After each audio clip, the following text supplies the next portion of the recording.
Halo saudara, Anda menyaksikan Sapa Indonesia Malam bersama saya Mahasiswa Tarigan. Kita langsung ke sorotan pertama.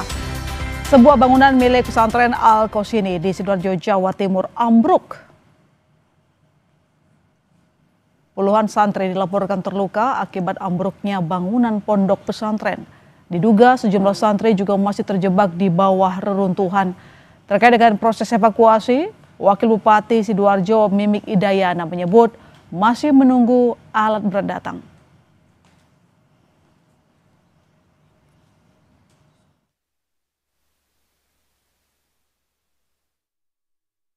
Bu, bagaimana Bu proses evakuasi ini Bu? Ya, ini masih proses karena kita masih menunggu alat berat, masih perjalanan. Kapan Doakan, ini masih perjalanan. Doakan ya tidak terlalu banyak. Dan dari keterangan salah satu santri pondok pesantren Al-Qasyini, bangunan ambruk saat ratusan santri sedang melaksanakan sholat asar berjamaah.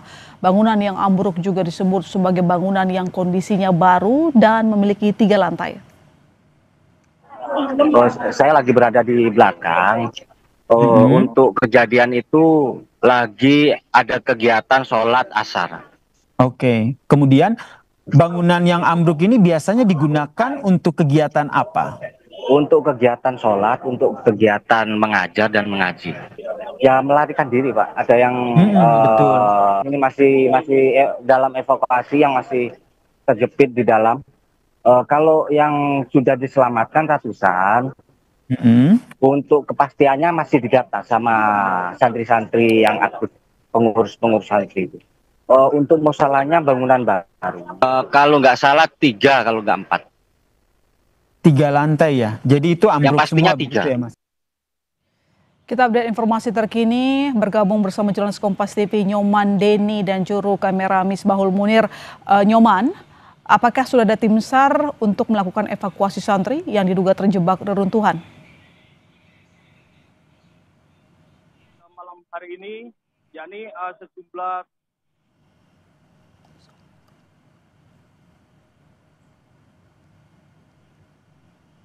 lokasi kejadian. Nyoman, suara Anda belum terdengar? Halo. Ya, baik. Silakan dengan laporan terbaru Anda dari lokasi. Baik, untuk malam ini yakni sejumlah tim SAR gabungan dari petugas BPBD, petugas pemadam kebakaran dan juga aparat kepolisian juga telah tiba di lokasi kejadian ambruknya bangunan di pondok pesantren di kawasan Buduran, Sidoarjo ini. Dan tim SAR gabungan juga telah melakukan upaya proses evakuasi hingga saat ini dengan mendatangkan sejumlah alat berat, yakni yang kami lihat tadi sekitar ada 3 alat berat yang telah masuk ke lokasi sekitar ambruknya bangunan di sekitar pondok pesantren di kawasan Buduran ini. Dan terlihat juga sejumlah ambulan juga telah terparkir di sekitar lokasi kejadian ambruknya bangunan di pondok pesantren ini. Dan hingga saat ini proses pencarian terhadap sejumlah santri yang diduga masih terjebak di dalam masih dilakukan upaya pencarian oleh tim SAR gabungan seperti itu. Ya, alat berat sudah sampai di lokasi, maka proses penyelamatan ataupun evakuasi sedang diberlangsungkan begitu. Apakah Anda punya update terbaru berapa korban yang sudah berhasil diselamatkan? Atau mungkin tadi kan untuk data terakhir 1 orang meninggal dunia ya? Baik, untuk hingga saat ini update terbaru jumlah korban yang terjebak maupun yang dievakuasi oleh petugas tim SAR gabungan masih terus berlangsung hingga saat ini. Jadi saat ini sejumlah tim SAR gabungan masih terus melakukan upaya pencarian hingga pertolongan terhadap para korban, dan terlihat memang ada beberapa ambulan yang telah berangkat dari lokasi kejadian ambruknya bangunan di pondok pesantren ini. Dan ada sejumlah rumah sakit yang setuju, yakni salah satunya Rumah Sakit Siti Hajar Sidoarjo. Dan memang saudara, memang hingga saat ini pengumpulan keterangan terkait peristiwa ini masih terus kami lakukan di lokasi kejadian, karena petugas tim SAR gabungan juga masih bekerja untuk mengevakuasi sejumlah santri yang diduga dilaporkan masih terjebak di dalam reruntuhan. Nyoman, kejadian ini terjadi saat para santri melakukan sholat asar. Artinya jumlahnya tidak sedikit yang terjebak. Mungkin Anda sudah ngobrol dengan petugas di lapangan atau mungkin masyarakat sekitar. Berapa banyak dari mereka yang tampaknya masih terjebak dan belum bisa diselamatkan? Baik, memang jumlah pasti berapa jumlah santri yang terjebak di dalam reruntuhan memang belum ada jumlah pastinya. Namun diduga atau diperkirakan memang banyak yang saat itu sedang melaksanakan sholat asar dan tiba-tiba bagian bangunan yang terlihat masih dalam proses pembangunan ini tiba-tiba ambruk saat sejumlah santri ini melaksanakan sholat asar sekitar pada pukul 15.00 waktu Indonesia Barat. Dan ada sejumlah santri terluka yang berhasil menyelamatkan diri dari reruntuhan dan langsung dilakukan pengobatan terhadap tim medis seperti itu. Dan hingga saat ini apakah Anda menemukan informasi terbaru kesulitan dari para petugas untuk melakukan evakuasi? Baik, untuk memang dari segi lokasi ambruknya pondok pesantren ini memang masuk gang melewati rel kereta api seperti itu. Jadi memang petugas harus ekstra melakukan pengaturan lalu lintas agar sejumlah alat berat yang akan melakukan upaya evakuasi ini lancar hingga sampai ke dalam lokasi pondok pesantren tersebut. Memang sejumlah keluarga dari santri maupun pihak kerabat dari santri yang ada di pondok pesantren tersebut hingga saat ini telah terus berdatangan di lokasi untuk mendapatkan informasi terbaru terkait peristiwa ambruknya bangunan pondok pesantren ini. Dan petugas lalu lintas memang terus melakukan pengaturan lalu lintas di sekitar jalan raya ini agar sejumlah tim SAR gabungan yang masuk ke dalam lokasi ini bisa lancar, dan alat berat yang tadi kami temui atau kami jumpai telah masuk ke dalam lokasi pondok pesantren untuk melakukan upaya evakuasi seperti itu. Baik, terima kasih Nyoman atas laporan Anda. Kita berharap proses evakuasi dapat segera selesai. Selamat malam, selamat kembali bertugas. Saudara, sorotan berikutnya di Sapa Indonesia Malam. Kemarin Prabowo Subianto sebut kasus keracunan MBG sebagai masalah besar. Hari ini ya ungkap data persentase penyimpangan dalam program MBG hanya 0,00017. Kita ulas usai jeda.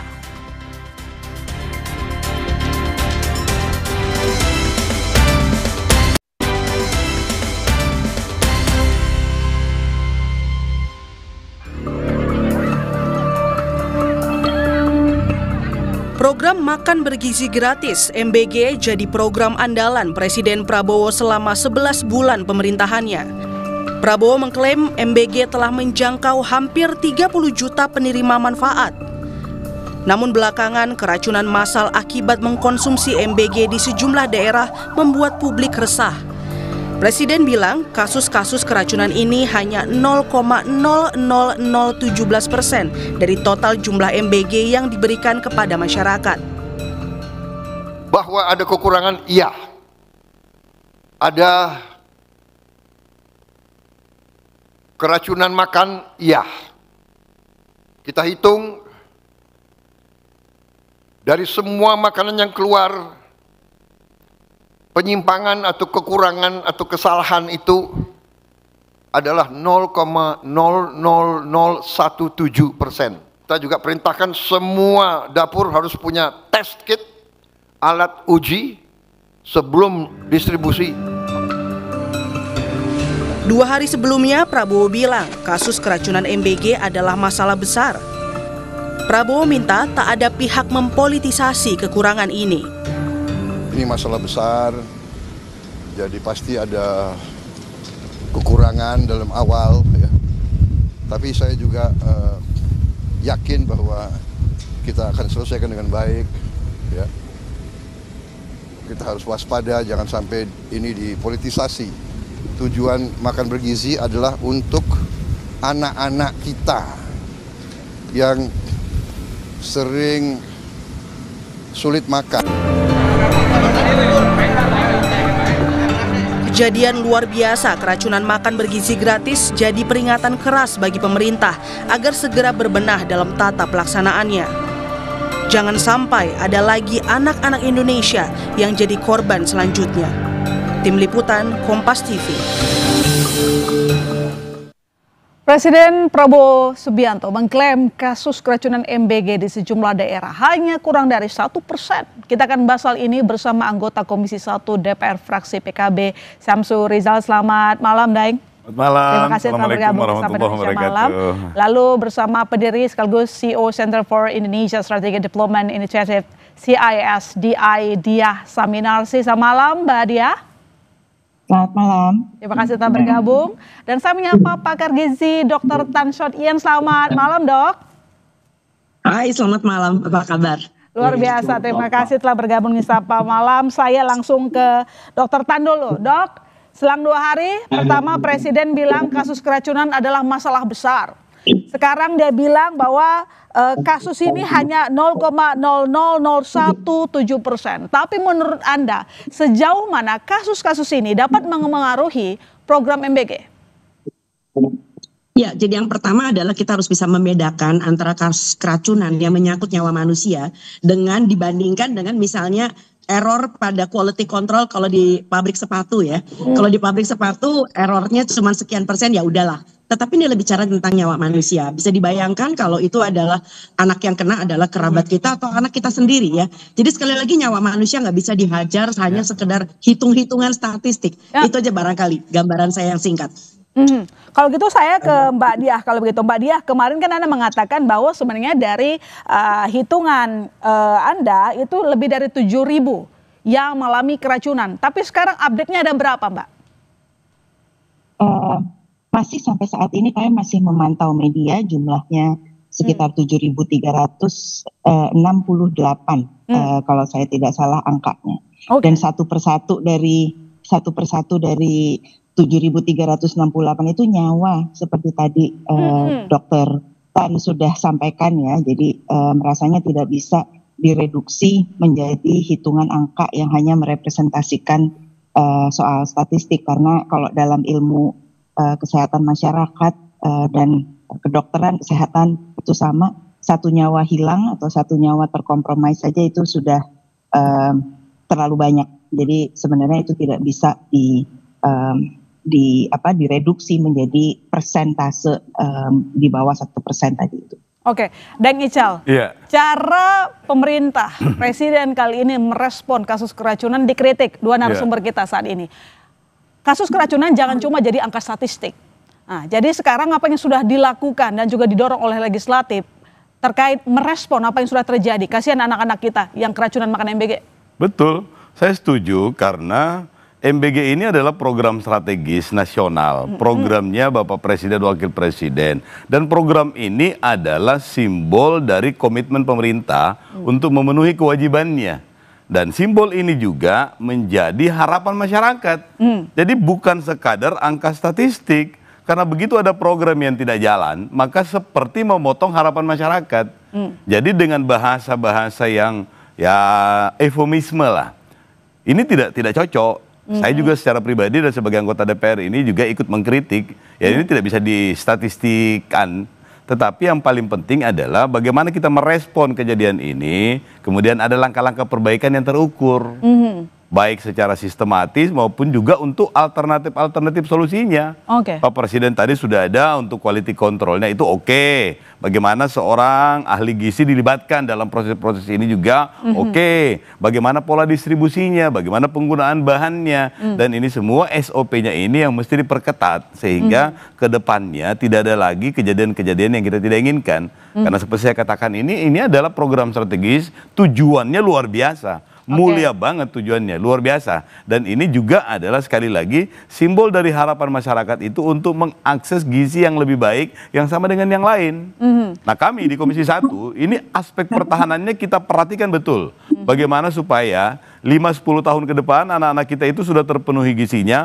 Bukan hanya sekadar 1000 golden age-nya, tetapi mereka juga punya kesamaan sikap di bawah karena makanannya relatif sama sehingga ada rasa percaya diri yang timbul. Jadi ini bukan hanya sekadar angka-angka statistik, bukan hanya sekadar yang formalistik yang kelihatan, tetapi di balik ini banyak harapan kita supaya masyarakat itu menjadi lebih pede, menjadi lebih senasib sepenanggungan, menjadi aksesnya itu menjadi lebih sama, sehingga kedepannya pertahanan kita sebagai pertahanan semesta itu, masyarakat kita nggak ada lagi yang stunting, dan kualitas sumber daya manusia itu bisa menjadi lebih baik. Oke, sebentar. Ini program memang prioritas dari Presiden, tapi sayangnya kasus keracunan kan nggak sekali dua kali saja terjadi. Yang kemarin gongnya di Bandung, ada Di banyak lah Sidoarjo, gitu. banyak. Nah, banyak sekali. Nah, jadi tadi Anda mengatakan bahwa memang sudah disampaikan oleh Presiden nanti akan ada melibatkan ahli gizi, kemudian mungkin nanti di dapur MBG lebih ketat. Masalahnya kenapa kok bentuknya sepertinya reaktif ya? Koreksinya terjadi setelah ada korban. Awal-awalnya emang DPR juga tidak, maksudnya memaksa begitu regulator supaya lebih hati-hati menjalankan program ini. Betul, setuju. Dan ini program termasuk dalam program yang boleh dibilang learning by doing lah. Jalan dulu, yang penting semua punya akses, nanti kita perbaiki lagi terus. Trial and error dong untuk anak-anak. Ya, itu menjadi salah satu resiko karena belum dipersiapkan dengan maksimal. Dan itu kelihatan betul bahwa baru 30 juta penerima, itu pun juga masih klaim dari sekitar 70 jutaan. Berarti ini juga sambil jalan diperbaiki terus. Ya, jangan sampai cuma ngejar kuantitas maksudnya. Betul, gitu. itu maksudnya. Oleh karena itu alternatif berikutnya itu adalah mesti ada juga diversifikasi caranya. Bukan hanya mungkin makanan jadi. Di beberapa tempat seperti di daerah perkotaan, itu berbeda dengan di daerah pinggiran, di daerah pedesaan, di pulau-pulau. Mereka luar biasa apresiasi. Tetapi di daerah perkotaan, ada orang tua yang bilang, jangan, anak saya jangan dikasih makan. Ya nggak apa-apa. Kalau memang nggak cocok, di daerah perkotaan tolong ditinjau lah. Sehingga nanti ke depannya pelaksanaan ini betul-betul bisa diterima dengan baik oleh masyarakat. Baik. Mbak Dia, ini kan kalau kita lihat nanti melibatkan ahli gizi, kemudian juga harus lulus memiliki sertifikat layak higienis sanitasi, SLHS, baru sekarang diimplementasikan. Apakah ini sudah jadi solusi? Nanti dijawab Sapa Indonesia Malam. Masih akan segera kembali, saudara.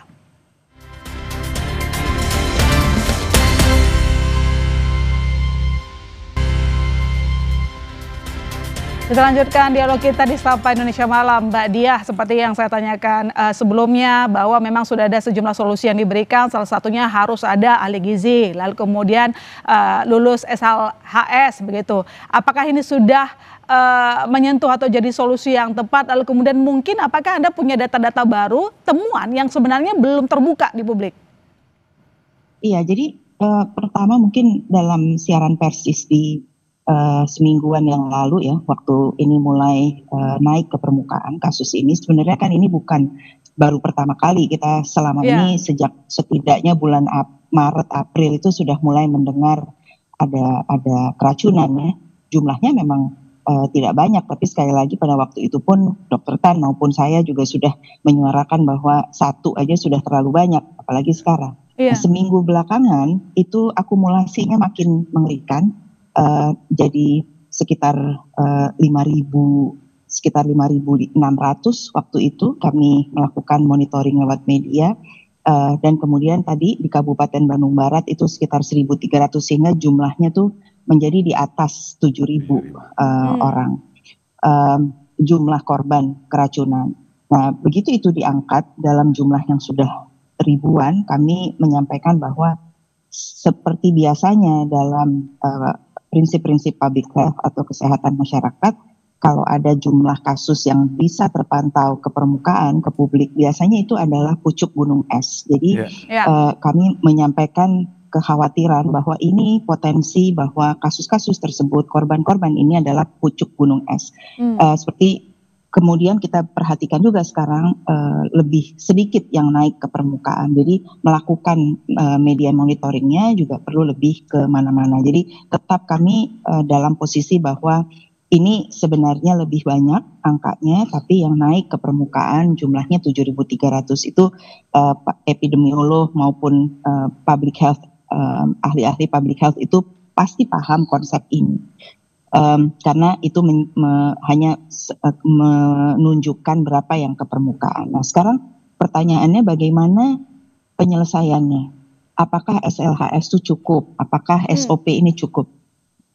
Ada dua tahapannya, ada tahap operasional, ada tingkatan operasional, ada tingkatan kebijakan. Yang kami harapkan sekarang adalah tingkatan kebijakan di mana dijelaskan khusus atau secara mendetail juga apa-apa indikator-indikator apa yang harusnya ada. Jadi perencanaan, lokasinya mau menentukan di mana dulu berdasarkan kriteria, apakah mau di 3T dulu atau mau diambil percontohan beberapa lokasi-lokasi yang 3T, yang tidak 3T, Mbak Diah, yang semi urban dengan saya perkotaan. Mbak Diah, maaf saya potong. Jadi artinya kalau berdasarkan penjelasan Anda, program MBG ini dievaluasi dulu begitu, baru dijalankan lagi.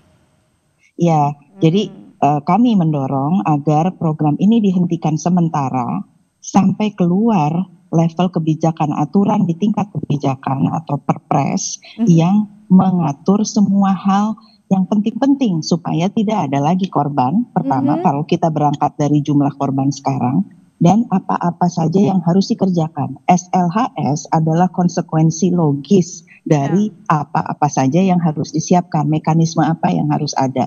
SLHS itu konsekuensi logisnya, bentuk bendanya. Tapi apa yang harus ada di tingkat kebijakan harus dibunyikan dulu di tingkat perpres, baru kemudian bisa diturunkan ke level operasional. Menurut kami begitu. Oke, baik, saya ke Dr. Tan. Presiden kan juga mengatakan dapur MBG wajib sediakan alat uji makanan. Apakah ini sudah menyentuh hal dasar? Karena kemarin waktu Anda di DPR begitu vokal mengkritik menunya yang bahkan nggak bergizi untuk anak-anak. Ya, jadi masalah-masalah makanan beracun ini kan sebetulnya bukan tentang apa yang terjadi di dapur. Ya, di dapur itu barangkali salah satu bagian gitu loh. Tetapi perjalanan dari dapur menuju ke penerima manfaat itu jaraknya begitu panjang dan tolong diingat bahwa begitu makanan selesai diproduksi itu tidak langsung dikonsumsi. Nah, ini menyebabkan kenapa terjadinya suhu kritis 6 sampai 5 sampai 60 derajat dan itu menyebabkan kenapa bakteri itu mudah tumbuh. Itu satu. Dan yang kedua yang lebih penting adalah betul loh di dapur-dapur SPTG itu ada ahli gizi, jangan salah, ada ahli gizinya, nggak perlu ditambah, nggak perlu dipertanyakan, tetapi seorang ahli gizi mengurus 3.000 porsi. Wow, itu gak masuk akal sama sekali gitu ya. Jadi perlu dipertanyakan juga, bukan cuma sekedar laik tidaknya seorang ahli gizi yang notabene masih muda harus mempunyai tanggung jawab sebesar itu yang barangkali sebelumnya belum pernah bekerja di tempat lain. Ya, jadi ini adalah suatu penerapan HACCP yang memang harus betul-betul diawasi. Dan sekali lagi, ini bukan tentang bicara tentang keluarnya surat izin mengemudi ya. Lalu kemudian diburu-buru supaya SLHS itu keluar, izinnya keluar. Tetapi tentang bagaimana kalau sudah punya izin, lalu pelaksanaannya, asumsinya apakah betul-betul sesuai dengan apa yang diminta oleh surat kelaikan tersebut. Kembali pada Anda. Ya, jadi apa faktor dasar yang harusnya segera diperbaiki oleh pemerintah terkait dengan program ini? Jadi kalau menurut hemat saya betul seperti kata Budiah tadi bahwa dapur-dapur yang memang sudah bermasalah, ayo kita berhentiin dulu deh. Kalau perlu dilakukan simulasi, jadi jangan langsung gegap gempita lalu kemudian yuk kita mulai lagi dengan adanya secari kertas izin gitu ya. Tetapi kita simulasikan dulu bagaimana orang-orang kita terbiasa menggunakan perangkat seperti kayak penutup kepala, lalu kemudian sarung tangan ya. Ngomong soal sarung tangan aja menarik. Kenapa orang Indonesia pakai sarung tangan? Dia takut tangannya kotor, padahal tidak gitu loh ya. Tujuannya adalah supaya tangannya tidak mengkontaminasi makanan yang sedang diolah. Ya, jadi ini kan menarik sekali gitu loh. Kembali pada Anda. Jadi menurut Dr. Tan, saya minta jawaban singkatnya adalah minta berhenti dulu sejumlah dapur yang bermasalah atau seperti Mbak Diah tadi bahwa berhenti dulu program MBG-nya, evaluasi dulu, baru kita jalankan lagi. Dr. Tan di mana? Ya kita lihat aja dengan ke depan. Ya kalau saya lebih cenderung untuk dapur-dapur yang sudah bermasalah dan potensial bermasalah. Jadi itu sebabnya kenapa supervisi monitoring itu harus penting. Ya jadi kita lihat mana yang potensial bermasalah dan mana yang bermasalah. Yang udah bagus yuk kita teruskan dengan menambahkan efek supervisi dan monitoring serta evaluasi. Itu tidak boleh lupa.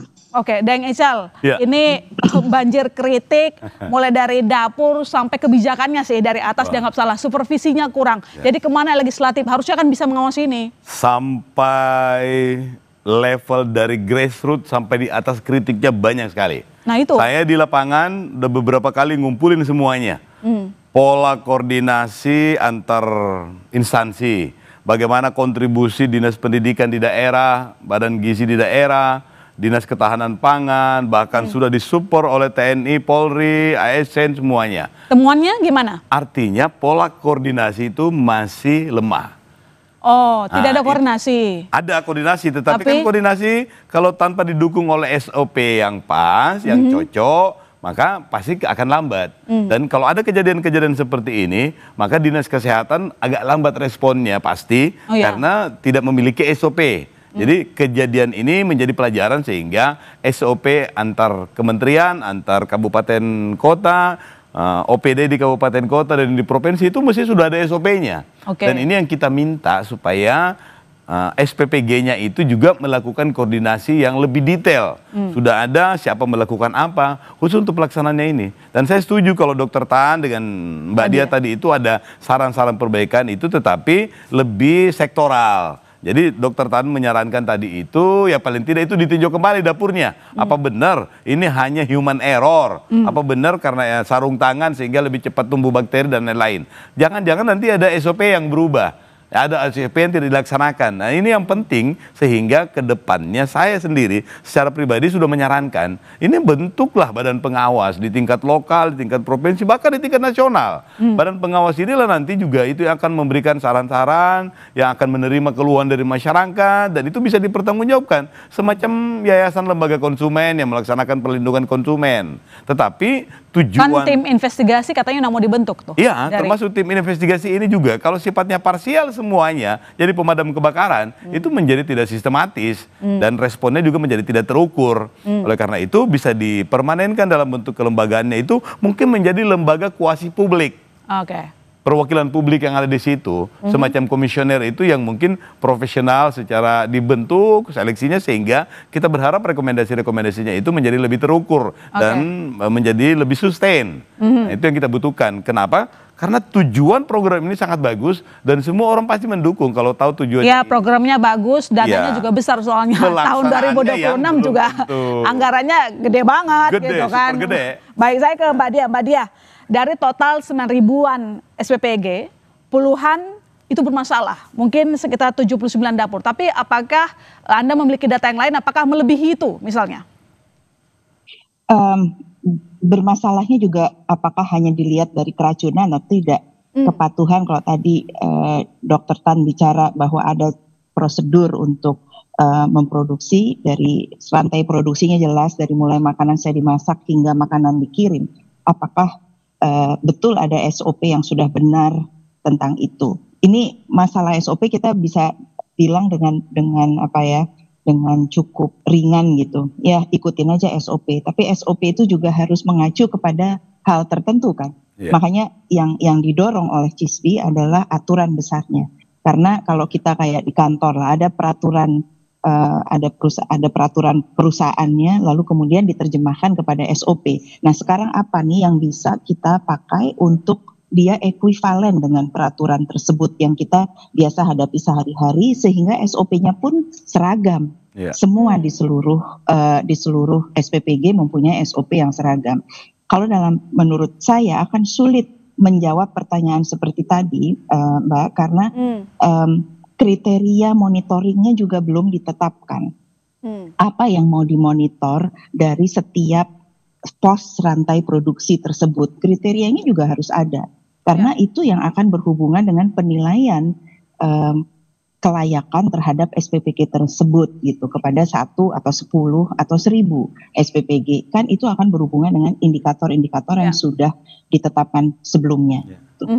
Dr. Tan, tahun depan program MBG dipastikan mendapatkan anggaran dana yang fantastis, sangat jumbo peningkatannya begitu. Harapan kita jangan sampai terjadi hal-hal seperti saat ini. Jadi, apa langkah komprehensif yang harus dilakukan? Dan kalau tidak dilakukan, bagaimana nanti kelanjutan pelaksanaan MBG?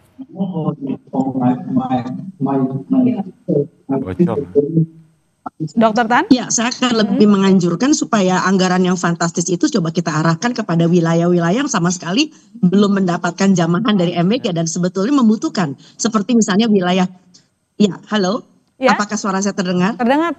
Lanjut, Dok. Oke. Sebentar, saya mau pindah sebentar. Apakah suara saya terdengar? Bagus, jelas, Dok. Bagus, halo. Dok. Lanjut. Jelas ya, alhamdulillah saya pindah tempat sekarang. Ya, barangkali dana bombastis itu bisa kita tujukan kepada wilayah-wilayah yang sebetulnya lebih layak mendapatkan MBG. Sebut saja seperti kayak daerah 3T yang selama ini belum terjamah. Dan untuk daerah 3T barangkali strukturnya tidak menggunakan SPPG seperti yang ada sekarang gitu loh ya. Sebab bisa saja menggunakan dapur-dapur dari atau kantin sekolah yang kita kemudian kita bina, kita awasi dan kita kita monitoring gitu ya. Sebab itu adalah wilayah yang memang sulit untuk terjangkau apabila SPPG itu merupakan suatu dapur yang terlepas sekian kilometer dan harus dilalui dengan kendaraan misalnya sampai makanan itu bisa diterima oleh penerima manfaat. Kembali pada Anda. Baik, Ya. terima kasih Dr. Tan, terima kasih Mbak Dia, terima kasih Deng Ical telah bergabung di Sapa Indonesia Salah. Malam. Terima Dan kasih saudara banyak. jangan kemana-mana, Mari, Mbak Dia. kami masih akan segera kembali.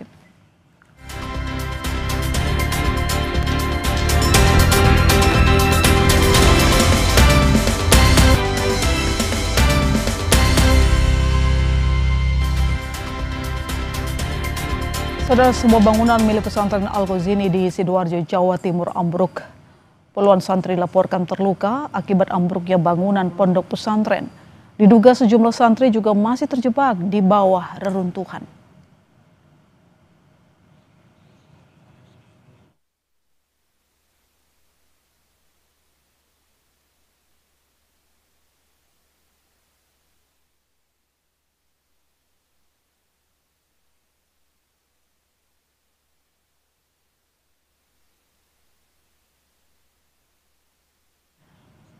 Basarnas Surabaya terus melakukan proses evakuasi terhadap korban yang masih tertimbun bangunan pondok pesantren Al-Ghazini.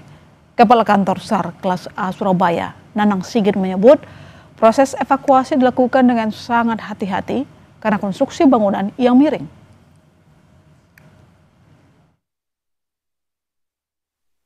Kondisi bangunan yang runtuh ini, kemiringannya itu masih memungkinkan sekali untuk runtuh kembali. Kita menjaga itu, makanya hanya peralatan tertentu yang kita gunakan, karena dengan peralatan yang menggunakan mesin itu yang membuat getaran itu kita singkirkan dulu. Kita menggunakan alat yang sederhana, tapi yang masih bisa digunakan untuk membongkar reruntuhan, karena masih banyak sekali yang masih terdengar untuk menangis atau menjerit ya. Artinya mereka masih hidup. Dari keterangan salah satu santri pondok pesantren Al-Ghazini, bangunan ambruk saat ratusan santri sedang melaksanakan sholat asar berjamaah. Bangunan yang ambruk juga disebut sebagai bangunan yang kondisinya baru dan memiliki 3 lantai.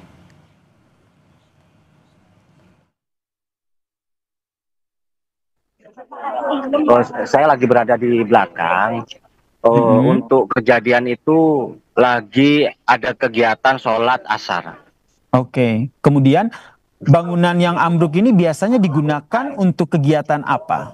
Untuk kegiatan sholat, untuk kegiatan mengajar dan mengaji.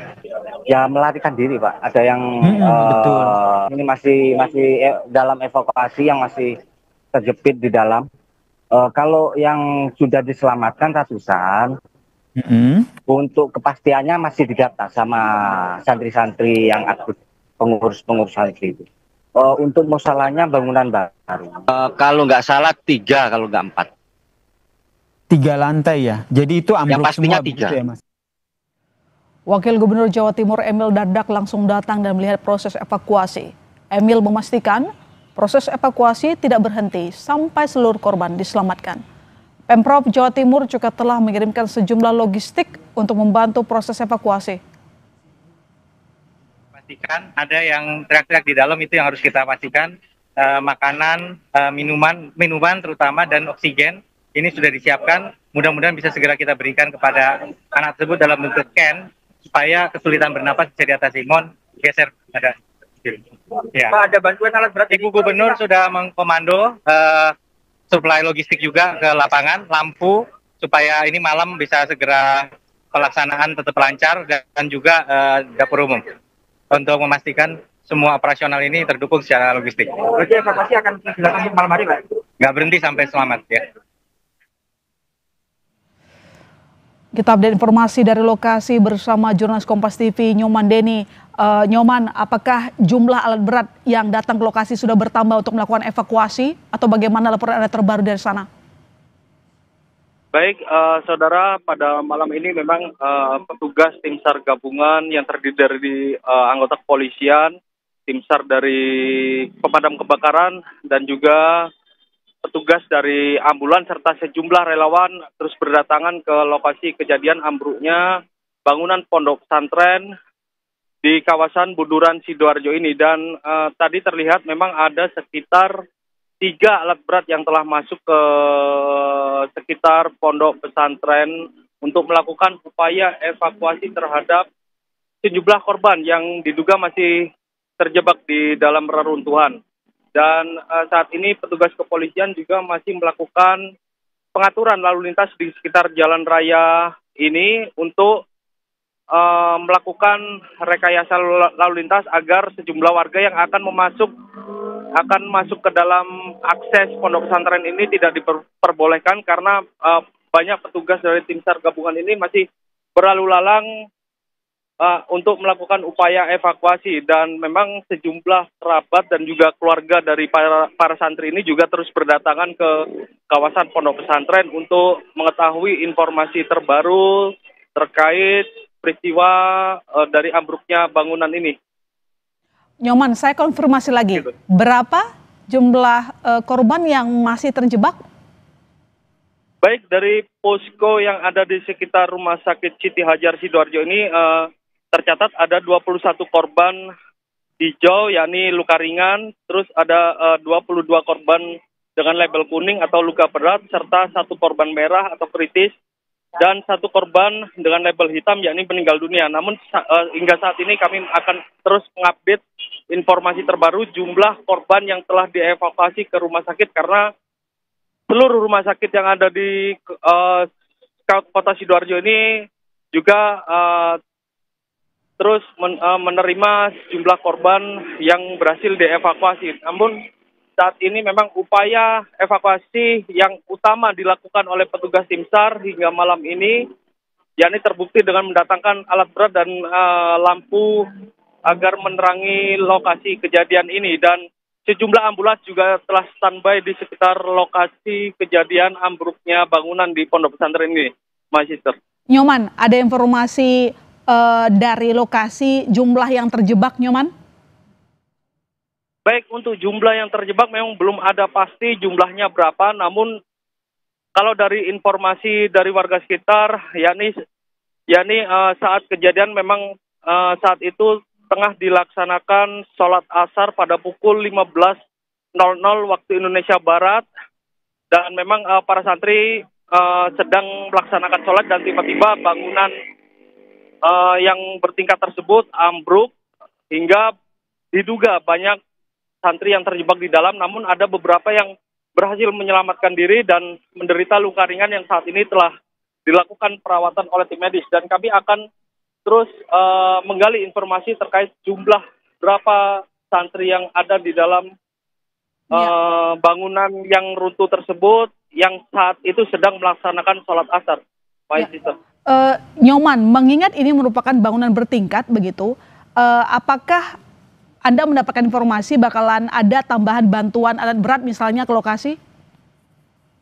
Ya pasti, jadi petugas tim SAR gabungan masih terus melakukan upaya evakuasi, yakni dengan mendatangkan sejumlah alat berat dari Kota Sidoarjo ini dengan cepat untuk melakukan upaya evakuasi, karena mengingat bangunan yang ambruk itu cukup luas, namun belum diketahui berapa luasannya. Namun waktu saya berada di sekitar TKP memang melihat bangunan yang ambruk tersebut cukup luas, dan petugas gabungan dari yang dibantu relawan juga masih ada di TKP untuk bahu-membahu melakukan upaya evakuasi tercepat agar seluruh korban yang diduga masih ada di dalam reruntuhan tersebut berhasil dievakuasi dan dilarikan ke rumah sakit.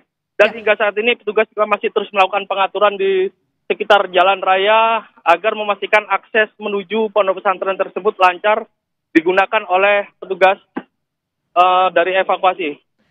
Sementara jumlah petugas apakah juga ditambah, karena tadi Wagub Emil mengatakan bahwa proses evakuasi akan terus dilakukan.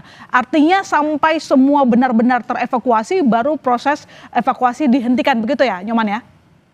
Ya betul sekali, jadi petugas terus ditambah, dan saat ini saya juga telah melihat petugas dinas perhubungan dan juga Satpol PP untuk membantu di lokasi melakukan pengaturan arus lalu lintas agar lancar dan tidak menyebabkan kemacetan. Dan petugas dari tim evakuasi juga terus ditambah agar upaya evakuasi benar-benar berhasil dilakukan pada malam ini, dan seluruh korban juga telah dilakukan upaya evakuasi dan dibawa ke rumah sakit. Dan alat berat juga terus berdatangan, dan ambulan juga masih terus mengalir berdatangan ke lokasi kejadian untuk standby jika ada korban yang ditemukan langsung bisa dibawa ke rumah sakit, My Sister. Ya, karena tadi Anda mengatakan bahwa tiba-tiba ada yang ambruk begitu ya, sehingga banyak para santri melarikan diri. Kita bersyukur ada yang berhasil menyelamatkan diri, tapi sayangnya masih banyak yang terjebak. Apakah ini memang dari pantauan di lapangan atau mungkin laporan dari petugas? Tentu saja, kalau Anda sudah dapatkan, ini masalah konstruksi? Baik, hingga saat ini petugas masih fokus melakukan upaya evakuasi di lokasi kejadian dan belum bisa digali informasi terkait penyebab dari runtuhnya bangunan tersebut. Namun saat kami lihat di lokasi kejadian memang bangunan seperti berlangsung tahap pembangunan karena masih belum selesai 100%, artinya jadi bangunan tersebut masih seperti dalam tahap proses pembangunan dan bangunan tersebut bertingkat di sekitar tengah di pondok pesantren itu, my sister. Baik, terima kasih Nyoman. Nanti saya update lagi informasi terkini dari sana. Selamat kembali bertugas. Dari Nyoman kita bergeser ke Mahendra dari Rumah Sakit Siti Hajar. Mahendra, bisa Anda sampaikan informasi berapa banyak korban ataupun pasien yang akhirnya dilarikan ke Rumah Sakit Siti Hajar? Ya, saat ini memang di Rumah Sakit Siti Hajar, dari data yang ada di posko, kebetulan ini pihak Rumah Sakit Siti Hajar telah membuat posko untuk melakukan mitigasi terkait jumlah korban dan kondisinya. Dari posko ini sendiri diketahui bahwa ada 45 korban yang telah dibawa ke Rumah Sakit Hajar Surabaya. Sementara untuk kondisi ataupun perawatannya saat ini dilakukan di Rumah Sakit Siti Hajar, diantaranya adalah 21 korban ini kategori luka ringan, 22 korban merupakan korban luka berat, dan 1 korban merupakan korban yang masuk kategori kritis, serta 1 korban lainnya meninggal dunia atas nama Ibrahim asal dari kota Surabaya. Sementara saat ini memang di Rumah Sakit Siti Hajar banyak dari keluarga korban yang berdatangan untuk melakukan pendataan dan juga mencari keluarganya yang dirawat di Rumah Sakit Siti Hajar. Memang untuk korban dari runtuhnya Ponpes Al-Kozini ini sendiri tidak hanya dirawat di Rumah Sakit Siti Hajar, namun juga di Rumah Sakit daerah Sidoarjo dan juga Rumah Sakit Delta Surya Sidoarjo. Untuk keseluruhan data memang kita belum mengetahui, hanya untuk Rumah Sakit Siti Hajar ada sejumlah korban yang memang selamat dan hanya mengalami luka ringan, akan segera dipulangkan ke rumahnya masing-masing. Ya, demikian. Dan seluruh keluarga korban sudah sampai di rumah sakit? Ya, ini memang saat ini Rumah Sakit Siti Hajar Sidoarjo juga telah membuat posko untuk pendataan korban dan juga untuk menerima informasi sebanyak apapun dari pihak keluarga terkait kondisi dari korban saat ini sendiri. Memang untuk saat ini kondisi korban ada sebanyak 45 yang dirawat di Rumah Sakit Siti Hajar Sidoarjo. Dari jumlah tersebut, 1 korban atas nama Ibrahim berusia 15 tahun asal kota Surabaya dinyatakan meninggal dunia sekitar pukul 6 sore tadi. Iya. Dan yang bisa Anda informasikan saat ini, apakah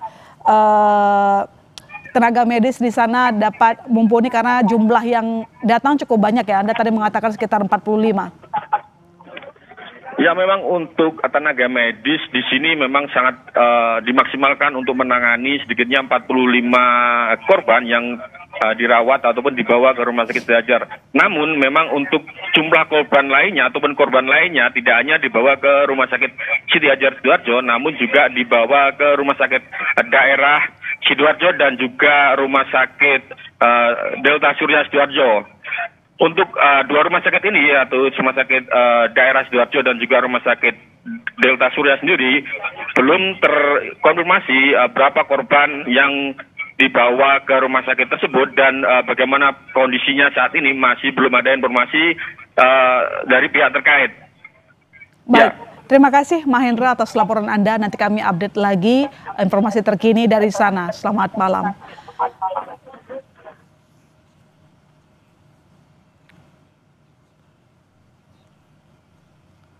Dan Saudara Bupati Sidoarjo Subandi menyatakan masih terdapat sejumlah korban yang terjebak di dalam reruntuhan bangunan pesantren.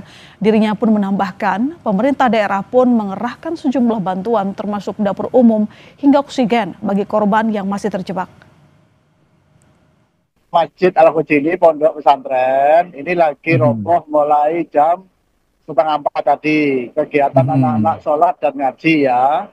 Nah, hari ini kita siapkan, ambulan sudah siap, alat berat sudah siap.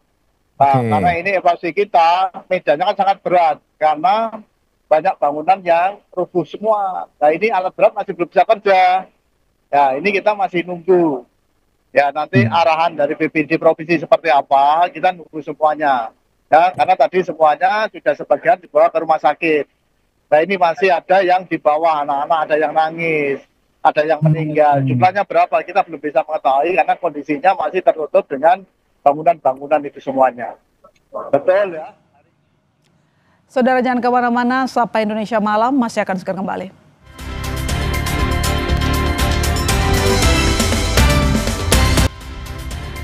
Saudara, kepercayaan dunia terhadap Indonesia semakin menguat. Kementerian Komunikasi dan Digital atau Kemkomdigi resmi terpilih sebagai anggota Council of Administration dan Postal Operations Council Universal Postal Union periode 2025-2029. Direktur Jenderal Ekosistem Digital Kemkomdigi Edwin Hidayat Abdullah menyebut keanggotaan ini menjadi momentum penting mempercepat transformasi digital di sektor pos dan logistik nasional.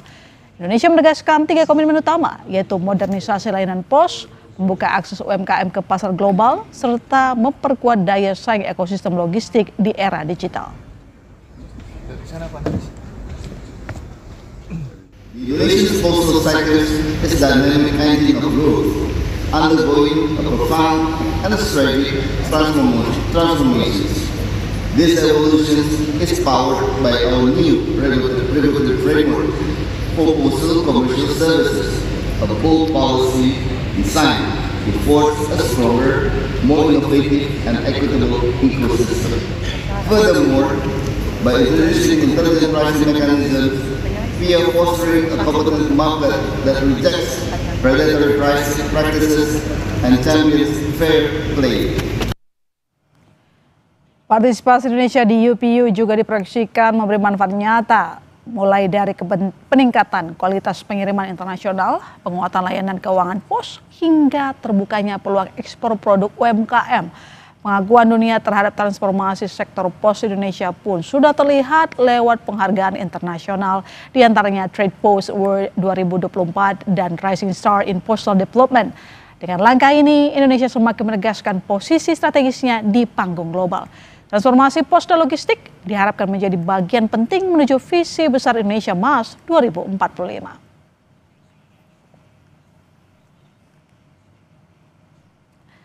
Informasi tadi sekaligus menjadi penutup jumpa kita di Sapa Indonesia Malam. Kami ingatkan Anda agar jangan lupa cukupi kebutuhan air mineral Anda setiap hari dan rasakan kesejukannya. Saya masih tertarik dan pamit. Sampai jumpa.